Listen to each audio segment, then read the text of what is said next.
So Larry, we've completed our needs analysis with our contractor. We know we need a new furnace. There are some different choices as a homeowner you have to make. So in this segment, let's walk through the different choices and really help the homeowner get the best unit for their situation. In the upper Midwest, we typically look at 92 AFU and above, just because of the amount of usage we run on the gas side. So let's take a look at this. Our base model is 92 AFU, and it uses a PSC motor, which is an AC drive motor that consumes electricity. So what that represents is for every dollar of fuel I put through this, 92 cents of every dollar is converted into true heat that's going to go into the home.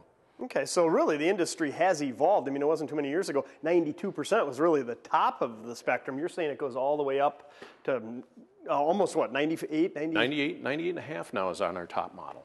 But you also mentioned electricity. With a gas-fired furnace, I really wasn't thinking that there were electrical costs. And that's the thing that consumers today have to be aware of. The electrical consumption of today's furnaces is much higher in the entry level. And the advantage as you go up in model selections, there's higher efficiency blower motors that save you considerable amount of money on the electrical side. Really? So even though we're talking about a gas-fired furnace, electricity, the electrical costs come into play in a big way? In a big way. What we're looking at with these three models, we're seeing a transition of cost. Running this furnace, you're going to be somewhere around $500 a year in electrical, up to $700, depending on its size.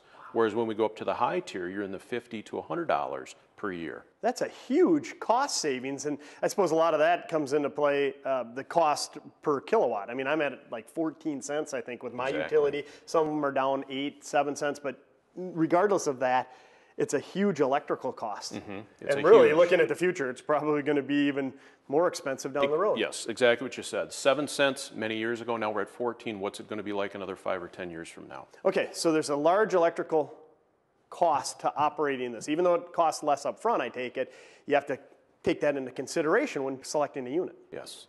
Okay, so what's this one? This is about 96%? Right, our mid-tier models is about 96% AFU, so again, 96 cents of every dollar goes to heat the home, and we've incorporated ECM motors, which are going to save electrically on the furnace. So we're going to see a savings somewhere around a $300 savings upgrading to this on an annualized basis. Wow, $300 savings. That's quite a savings and a great payback. If you look at this as being an investment, which a homeowner should, look at their heating and cooling system as an investment, $300 a year, it wouldn't take long, I would imagine, to pay this off. Yes, the difference is very achievable for a quick payback. The other advantage, when we go to 96, we're also putting in 2-stage furnaces.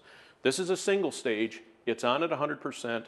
This one comes on at 40% or ratchets up to 100% firing rate based on our needs. As it gets colder out, it would ramp up to high fire. If it's a warmer, mild fall day, it'll remain in low fire. So it better matches the heat output to the load of the house. Does that make the unit more efficient?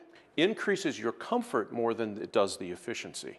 Instead of that hard blast of full heat, when you really don't need it all, it'll come on a mild condition. Okay, and so that's what we're really talking about here is comfort? Comfort is a big one. Because you're talking about running these motors not just during the heating season, but year-round? Sure. The year-round side would come to be able to basically clean your air 24/7, 365 days a year. That's what we recommend, and also that increases your overall comfort within the home as well, trying to alleviate some of those hot spots and cold spots that we all run into. Okay, this one right here, 98.5% you mentioned. That's incredible. But I assume it's also more efficient electrically? Yeah, this is even the next step up, and it does 2 things for us. Electrically, it has our ultimate high-end motor, which is a full modulating blower motor, as well as there's an induction fan that's DC drive as well that moves the air through the furnace for combustion. The other thing this does is it has modulation of the gas. This is a 2-stage. This starts at 40% and then modulates fully up to 100% when it needs to, based on how cold it is out. Wow. So a smart version of a furnace. It's actually doing the thinking based on the environment around it? Exactly. So it's looking at how much did I have to run the last time? What is my firing rate that I need to have? And ideally, in a perfect world, we'd never shut it off. It would just maintain. If you have it set to 70 degrees, it's 70 degrees all the time, and it would regulate up and down. Consumers, though, have a perception it's costing them a lot of money in doing so. In reality, that's not the case. And how much would this cost to operate over the... The nice thing with this one is with the higher efficiency blower motors, you're going to see a savings somewhere between $300 to $500 from the ones we first talked about. Oh, really? So I assume that these cost more as you go up. Right. but there's a definite payback. If you're talking upwards of $500 annually, this might cost a couple $1,000s more. So 3 to 5 years, you'd have a payback. If you're in your house longer than that, it's actually costing you a lot less to have a comfortable living environment. Regardless of how long you're in your home, you've got a great return on investment as you upgrade to a higher efficiency and especially to the higher efficiency electrical motors used. So there are a lot of different factors to consider. And what I'm getting out of it is, you look at your needs analysis that you've discussed and developed with your contractor, and you think about your situation. Are you going to be selling your house? If you're selling your house in the next year, you might not want to put the most expensive furnace in there, even though the next occupants could reap the benefits. But, if it's me, judging by the paybacks, 3, 4, 5 years down the road, I could go top of the line furnace. As compared to putting the low end in, it's going to pay for itself in that short time period.